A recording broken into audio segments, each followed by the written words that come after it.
Welcome back from the break, everyone. And as promised, before we went on the break, we said we would have something exciting and different. Well, it's different in as much as it is about a different type of communication. We said so at the beginning of the show, but it's similar in that Asad has joined us before on the show. Asad Rafi, a motivational speaker, has been with the First Class before. Thank you, Asad, for joining us again today. I'd like to say something, and I hope that you will forgive me for saying this, because I mean this in good spirit, and that is that disability is not inability. Sometimes it is motivational. Absolutely. It is, isn't it? And we're going to find out more about how it's affected you and why you do the kind of motivational speaking that you do. Yeah. Tell me, what do you think are the special ingredients needed to make a motivational speaker? Well, first let me define motivation for you. I feel that motivation always means to move people, and in order to get motivated, you have to set a number of goals. That's right. To get your motivation. So I feel the main ingredients of a good motivation speech are to achieve the goals you have. Right. So that you know what you are. So that you know that you have achieved them at the end of your talk. It is very critical also to get your message across to your audience. What you want them to do about what you're talking about. That I would feel is the most critical point. And one of my biggest inspirations and world-renowned public speaker, Mr. W. Mitchell, it is extremely important to make your audience feel not the way they were before you delivered your talk. That means that you have to mainly get the message across to your audience. Whatever you're talking about, you have to make them feel that they've grasped everything that you're trying to say. Grasped everything, right. And you know, everybody blanks. Despite where I sit, I blank too. It happens to me once in a while. It's horrific, but it does happen. I know, Asad, because we've met before, I know that your condition is what's driven you to become a motivational speaker. I know that. Yeah. But for those people maybe who missed that last show, or were not able to see it or whatever, would you like to tell them how it's actually changed your life, why it made you a motivational speaker? Why did you choose to do this? Well, like you said exactly, it was my personal experience which was responsible for me in becoming a motivational speaker. And for everyone who don't know, I have got a disease which is called Friedreich's ataxia. It is a very rare disease in Pakistan. It mainly affects your lower muscles, the lower limbs, and causes progressive damage to the nervous system.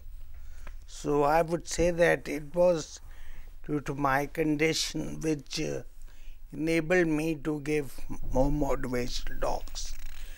And this was your will to overcome your condition and not allow your condition to hold you back. Exactly. Yeah. That's brilliant. I wanted to sort of share my story with other people once I got this disease, and seeing other disabled people also do motivation speaking. So I also wanted to share my story with them, and seeing other people get very motivated, inspired by my talks really makes me feel that I have achieved my goal. When you say you're a motivational speaker, you're motivating, you're here on set, you've made this huge effort to be on set with us, which is not easy for you. I mean, there is a logistical set of infrastructure required, so it's not easy for you to get about. It's not easy for you to do this.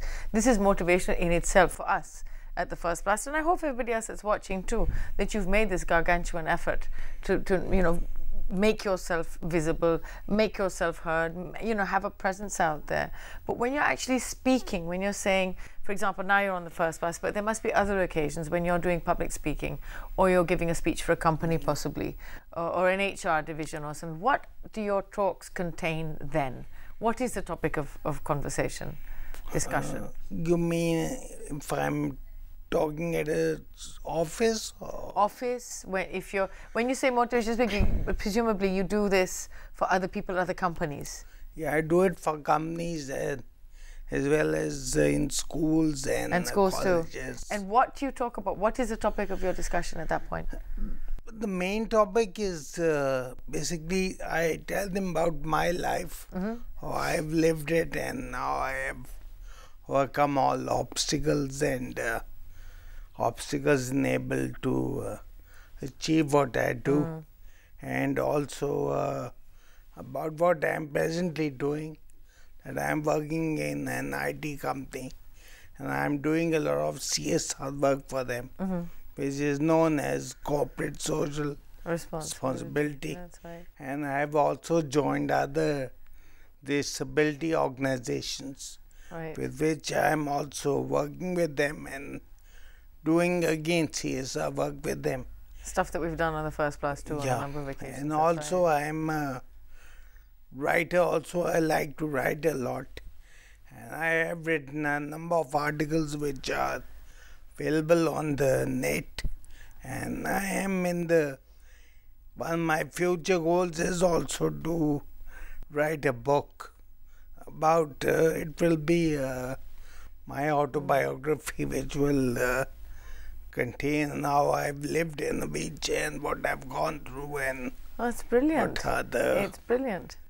That's advantages and disadvantages of being in a wheelchair. What challenges, when you decide that you want to give a speech or you're going to be doing a talk somewhere, what immediate challenges do you face? Most of schools, they are not very wheelchair friendly. That's right. And They're not, unfortunately. I need to make an effort to A mega effort. give their talks over there.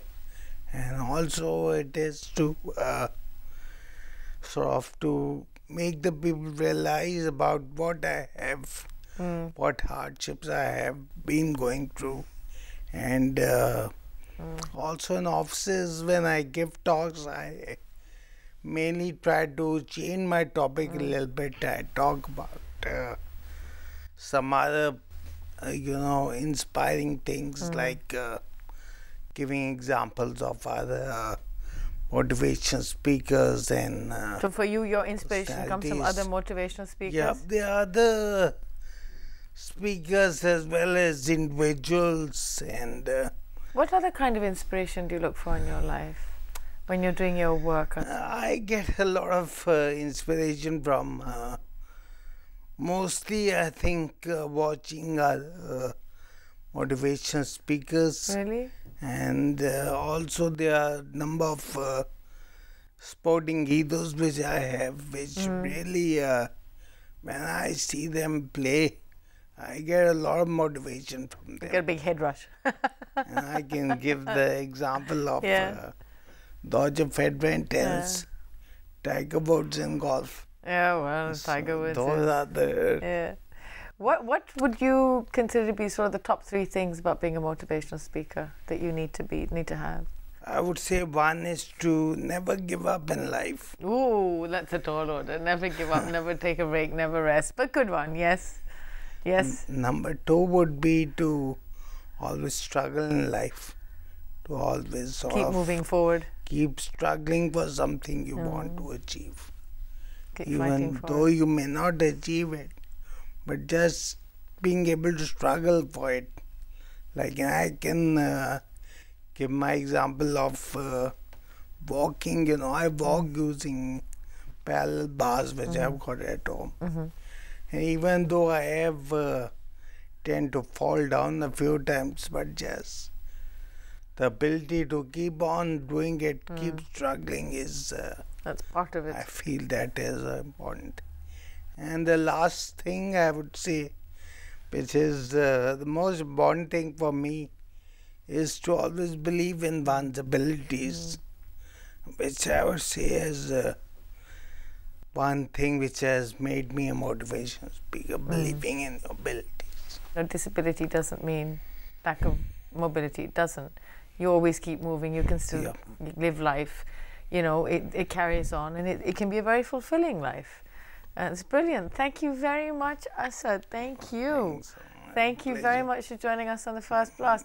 Ladies and gentlemen, I hope that Asad inspired you. I'll tell you what inspired me when I watched Asad, because Asad came on set and we had to move the furniture about, and he had to wait and he had to be patient, and we had to juggle it and pull the wires, you know, do all this sort of thing.